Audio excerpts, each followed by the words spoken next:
Hola, bienvenidos a su clase de Sociales, grado quinto. Se ha cumplido el tiempo, decía el reino de Dios está cerca. Arrepiéntanse y crean en las buenas nuevas. ¿Qué nos quiere decir aquí Marcos 1:15?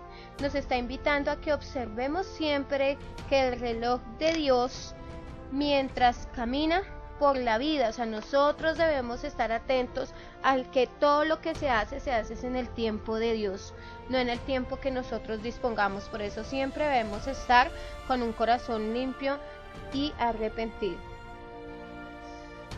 Para esta unidad del tercer periodo, como veníamos recordándolo la semana pasada, estamos trabajando la temática de Colombia al final del siglo XX en torno a sus gobiernos y las dificultades que se desarrollaron en cada una de ellas. Entonces observemos atentamente cada una de las situaciones que se ven reflejadas en las imágenes. Para esta semana de julio al 21 al 24 vamos a trabajar un tema relacionado con los gobiernos posteriores al Frente Nacional.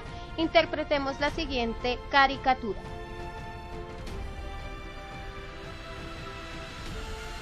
¿Sabías que durante el Frente Nacional la élite bipartidista controlaba la política y negaba la participación a la mayoría de la población? Además, se afianzó el clientelismo. ¿Qué quiere decir clientelismo? Los dirigentes, o sea, los presidentes, los ministros, los gobernantes, los alcaldes, beneficiaban a cambio de lealtades y apoyo político, es decir, recibían dineros o le daban dineros a las personas para que dieran su voto, como lo reflejamos aquí en esta caricatura. Si yo hubiera sabido que lo podía cambiar por un ministerio o una embajada, no me hubiera comido el sándwich tan rápido. Entonces recordemos, chicos, que en alguna ocasión cuando vimos las votaciones y aprendíamos en competencias ciudadanas en cuanto a las elecciones de nuestros gobernantes, muchos de ellos trabajan con la corrupción, o sea, le pagan a la gente para que voten por ese candidato o les dan dinero. Entonces hay que generar esa conciencia social cuando elijan a sus gobernantes. Vamos a mirar entonces. Continuamos analizando los presidentes de final del siglo XX. Entonces, en esta unidad vamos a mirar esos gobiernos que vienen después o posterior al Frente Nacional. Entonces tenemos al señor Alfonso López Miquelsen, que va a estar durante un periodo de 1974 a 1978. Él va a fortalecer la industria, va a mejorar el nivel del desempleo. Sin embargo, tiene que enfrentar varias protestas y paros que ahorita vamos a profundizar. Julio César Turbay Ayala.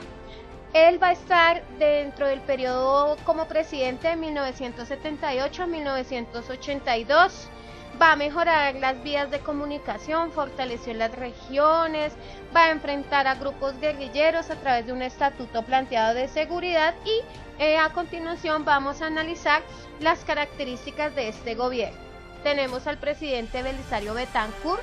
Su periodo fue de 1982 a 1986, de régimen conservador. Él inicia una gran campaña de alfabetización. ¿Qué quiere decir eso? Invierte presupuesto en la educación para que la gente se eduque, aprenda a leer y a escribir, no solamente en las ciudades, sino una fuerte campaña en el campo para que la gente ingresara a las escuelas. Y también plantea una serie de diálogos con la guerrilla. Y por último tenemos al señor Virgilio Barco Vargas. Su periodo presidencial va a estar entre 1986 a 1990. Va a apoyar programas contra la pobreza y logra la paz con el grupo guerrillero, el M-19. Entonces vamos ahora en adelante a mirar el desarrollo de cada uno de estos gobiernos. El primero de ellos, el señor Alfonso López Miquelsen. ¿Qué característica va a tener su mandato? Su mandato se va a llamar mandato claro, en el cual promete cerrar la brecha entre la población rural y urbana, entre el campo y las ciudades. Va a cerrar esas diferencias y va a mantener el poder adquisitivo del salario de los trabajadores con lo que ganan, o sea, digamos, con la negociación que hizo de los sindicatos. Va a procurar mantener los acuerdos bipartidistas. ¿Qué quiere decir esto? El acuerdo que se había establecido con el Frente Nacional de las votas, digamos, de la paridad de los puestos ¿Se acuerdan en la anterior clase? La igualdad de repartición de puestos, tanto para conservadores como liberales. López Michelsen fue un duro crítico de los gobiernos del Frente Nacional. Como lo recordábamos la clase pasada, fundó el movimiento revolucionario liberal, quien hacía oposición a lo que eran los gobiernos en cuanto al manejo de la economía, de los presupuestos de la nación. Entonces, este movimiento revolucionario liberal buscó cambiar las ideologías de ese partido y por eso él toma mucha fuerza. Para 1975 viene la bonanza cafetera, la cual triplica el valor de las exportaciones. ¿Qué quiere decir esto? Que va a subir el precio del café y esto le va a generar mayor ingreso a la economía nacional. Sin embargo, las ganancias llegan sobre todo a manos de los que exportan el café, o sea, la gente de dinero en Colombia, y no a la mayoría de los campesinos, que son los que en el campo estaban trabajando, labrando la tierra, recogiendo el cultivo de café. Ellos no tuvieron ganancias, o sea, ellos les recogieron sus bultos de café, se los pagaron al precio pues estimado, pero quien tuvo el mayor rendimiento, la mayor ganancia, fueron las grandes élites, los que exportaban el producto. Entonces, ¿esto qué va a pasar? Va a generar indisposición. La gente va a salir a protestar. Hubo muchos paros, hubieron 4, pero uno de los más, digamos, que trascendieron en la historia en el periodo de este presidente fue el 14 de septiembre de 1977. ¿Por qué? Porque la gente va a salir a pelear, va a salir a protestar debido a que le subieron a los productos de primera necesidad, le pusieron impuestos a la salud, a la educación, o sea, fue una reforma económica que le disgustó a la nación. Bien, entonces el gobierno de Julio César Turbay. ¿Qué características tiene este gobierno? Este señor crea el Plan de Integración Nacional PIN. ¿Qué quiere decir esto? Que él buscaba descentralizar, digamos, la economía para mejorar la calidad de la población, o sea, que todos tuvieran un mayor poder adquisitivo de dinero para tener una estabilidad económica. Va a impulsar la generación de energía eléctrica, que quiere decir las represas, ¿sí? Las represas donde empieza a crearse y dar la producción de energía eléctrica para el país con las obras de Chivor 2, Paipa 3 y la térmica de Chinú, ¿sí? Son estructuras muy grandes donde se represa agua para que dé la producción de energía. Va a crear durante este gobierno presidencial, se va a crear el departamento del Caquetá. ¿Pero por qué se crea el departamento? Ahí hay un interés de trasfondo. Resulta y pasa que este señor va a fomentar e intensificar la explotación de petróleo. Entonces, al ver la necesidad de seguir explotando el petróleo, como lo hemos visto en los anteriores gobiernos, declara este departamento, le da el nombre Caquetá, y recordemos que tanto en el Caquetá como en Yopal, como en Casanare, porque Yopal es la capital, como en los llanos, todo lo que es la región de los llanos orientales es un territorio de explotación petrolera. A nivel de la Guajira, hacia el norte del país, tenemos la explotación carbonífera del Cerrejón y tenemos la explotación de níquel en el Cerro Matoso, en la región del Caribe.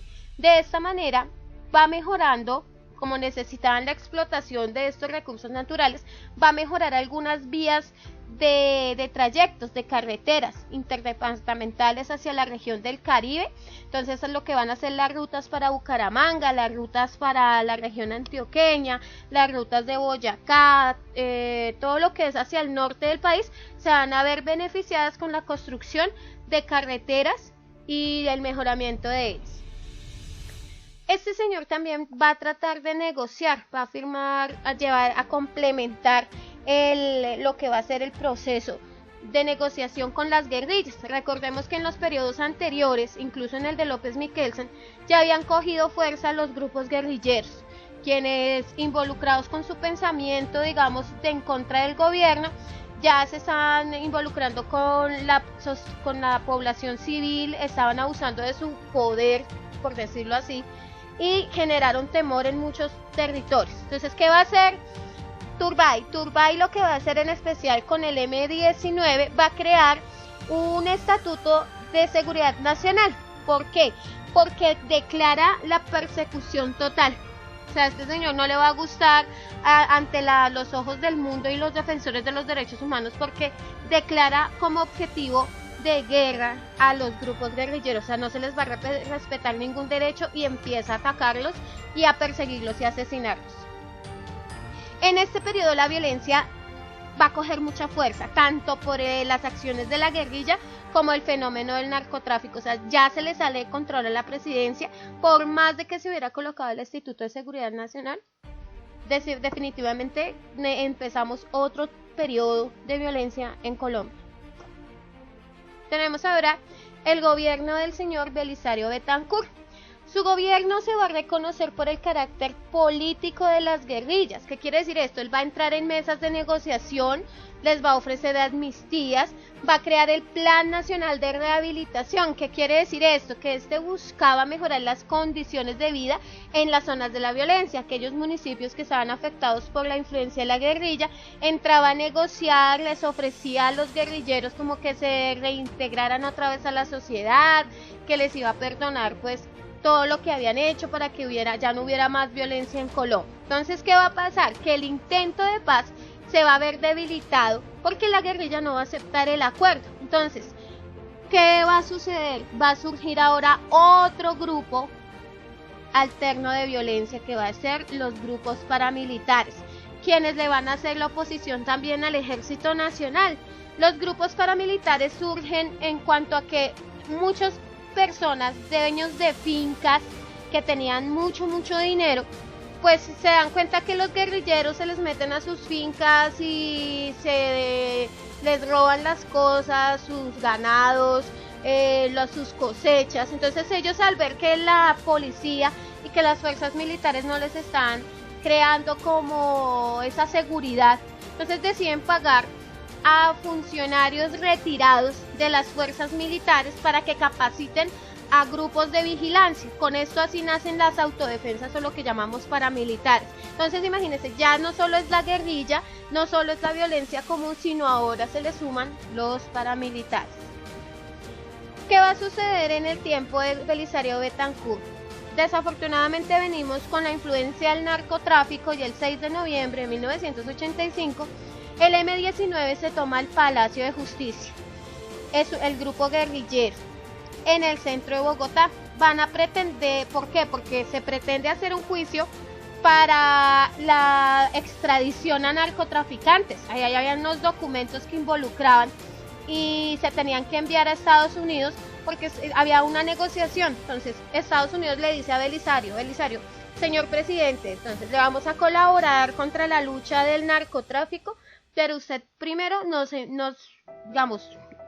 apresa a los dirigentes del narcotráfico, a Pablo Escobar, a los hermanos a este señor Gacha, Gonzalo Rodríguez Gacha, y no lo envía a Estados Unidos. Aquí lo juzgamos, le hacemos su proceso. Cuando él cumpla la condena, entonces lo devolvemos a Colombia para que también cumpla su condena. Entonces, ¿qué va a hacer los dirigentes del narcotráfico?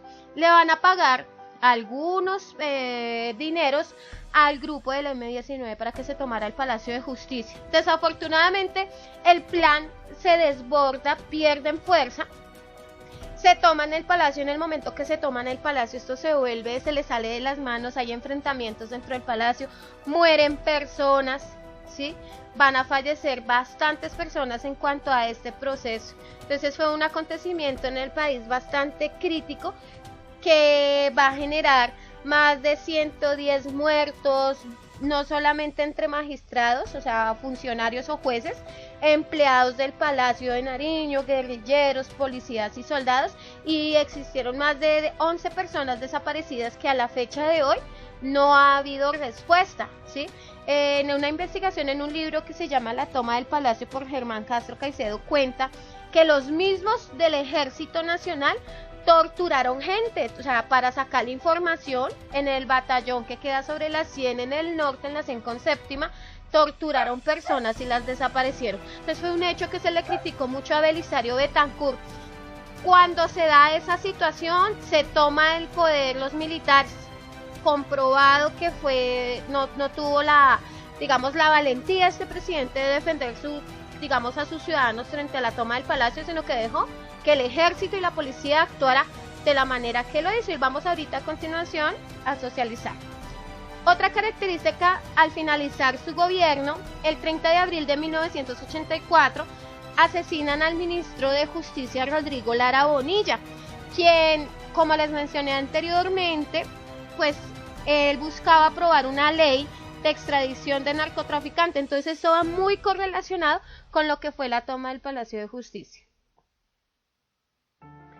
Posterior a esto le sucede al mandato Virgilio Barco de 1986 a 1990.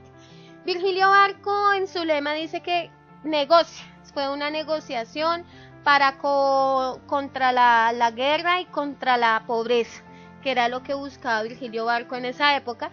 En 1988 se llevó a cabo en el país la primera elección popular de alcaldes, ya que antes se designaban como funcionarios.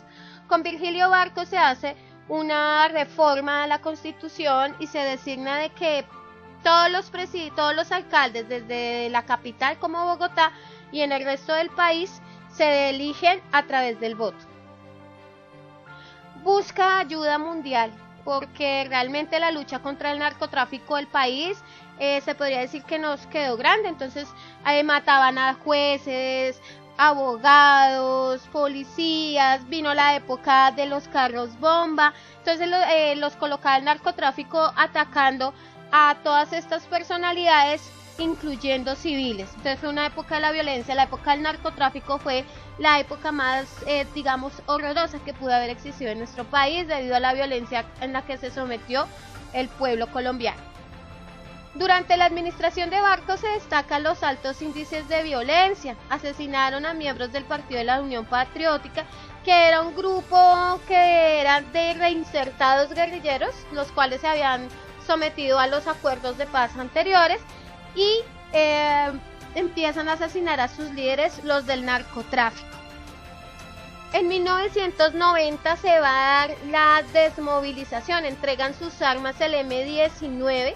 La negociación se hace con Carlos Pizarro, entregan los líderes como fue Gustavo Petro, Antonio Navarro Wolf, entre otros, a la negociación, y fue un evento muy importante, fue un acontecimiento donde fue una negociación de paz, donde estos guerrilleros dicen ya no más, dando paso así a procesos similares de paz, como la desmovilización del grupo guerrillero Quintín Lame y el Partido Revolucionario de los Trabajadores al año siguiente. O sea, de una u otra manera, entre toda esta ola de violencia, se hicieron algunos acuerdos de paz con grupos guerrilleros. Más adelante miramos aquí magnicidios en la historia de Colombia. El magnicidio quiere decir cuando asesinan personajes de la vida política que influenciaron para que cambiara digamos, el poder que tenía el narcotráfico en la guerrilla. Entonces tenemos aquí a Rodrigo Lara Bonilla, quien era concejal y alcalde de Neiva, fue representante a la Cámara y Senado. En 1983, como ministro de Justicia, emprendió una lucha súper importante contra los principales jefes del cartel de Medellín. Entonces, ¿qué hizo Pablo Escobar? Como veía que lo estaba colocando en tela de juicio delante de todos los colombianos, mostró que era un delincuente. El 30 de abril fue asesinado por sicarios a la salida de su casa. Guillermo Cano Isás. Este señor fue director del diario El Espectador desde 1952. Él había realizado investigaciones en contra de Pablo Escobar para descubrir su vinculación con el narcotráfico. El 17 de diciembre de 1982 fue asesinado saliendo del periódico. Entonces era la manera como en este periodo, cuando fueron asesinadas importantes figuras públicas del país, muchas de ellas por los carteles del narcotráfico, debido a las denuncias que se hacían. Tenemos al señor Carlos Mauro Hoyo Jiménez, era un diputado y contralor de Antioquia. Como procurador general de la nación, se opuso totalmente a dialogar la negociación de paz con carteles de la droga. O sea, no era lógico negociar con personas que habían matado gente, robaban, que con dinero financiaban cualquier, digamos, situación denigrante para el ser humano. Entonces, debido a eso, pues los narcotraficantes deciden el 25 de enero de 1988 secuestrarlo, torturarlo y más adelante asesinar. Uno de los más tristes y hechos que marcó a nuestro país fue el asesinato del líder el líder candidato presidencial Luis Carlos Galán Sarmiento. Luis Carlos Galán Sarmiento se destacó porque fue como un cofundador desde 1979 del nuevo liberalismo, o sea, reformó la estructura del Partido Liberal, era muy querido, apoyado por la nación. ¿Por qué? Porque denunció la influencia del narcotráfico en la sociedad, o sea, él denunció que el narcotráfico hacía que influenciara de manera negativa desde los más niños hasta los más ancianos. Entonces él buscaba hacer como que las personas entraran en conciencia y se dieran cuenta que el narcotráfico no era bueno. Prometió mantener la extradición a Estados Unidos porque dijo, no, es que estos narcotraficantes no solo perjudican a la nación, sino a todo el mundo con su droga, con ese vicio que daña a las personas. Entonces, al ver todo esto, los narcotraficantes se dan cuenta que este señor es una piedra en el zapato y empiezan a buscarle la manera de quitarlo del camino. Y no solo los narcotraficantes, también fueron comprados con dineros del narcotráfico dirigentes políticos para que detallaran a los sicarios de manera de cómo fue asesinado Galán. Galán ya se comprobó que los mismos, digamos, el director del DAS, que era su director, digamos, el que manejaba el escuadrón de escoltas, le cambió esa semana a sus escoltas, quitó fuerza de policía, sus dirigentes contradictores, como lo fue Roberto Santofimio, también está involucrado en lo que es el autor intelectual, es decir, que como lo vio que era un gran opositor y iba a ganar la campaña presidencial para 1990, decidió él mandarlo a asesinar, pagando a los sicarios de Escobar para que lo asesinaran en un discurso que estaba dando en la plaza de Soacha. Entonces, chicos, todos estos acontecimientos nos dan en Colombia mucho que pensar. La idea es concientizarnos, conocer de nuestra historia y generar conciencia social frente a lo que estamos viviendo en nuestro país. Viene nuestro Activity in Class, nuestro Explora. Vamos a explicar las consecuencias en nuestro cuaderno de cada uno de los siguientes hechos para el país y la sociedad. Entonces, vamos a escribir cómo es que la influencia del narcotráfico en la política, cómo afectó, y vamos a socializar. Los diferentes beneficios de los planes de gobierno se aplicaron para todos los ciudadanos colombianos, o sea, todas las propuestas que hizo Alfonso López, Julio César Turbay, Belisario, Virgilio Barco, se aplicaron para todos los ciudadanos colombianos.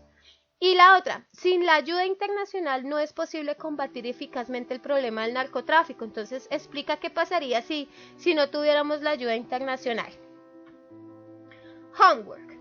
A partir de lo que hemos aprendido, elabora un escrito donde argumentes tu opinión a partir de las siguientes afirmaciones. La paz en Colombia se logrará solo cuando modifiquen las causas de la desigualdad social y económica. Y la educación no es el único medio para conseguir los cambios sociales, pero sin educación no es posible ningún cambio. Entonces quiero que leas estas dos frases y a partir de estas dos frases argumentes con lo que hemos aprendido estas afirmaciones. Chicos, hasta la próxima.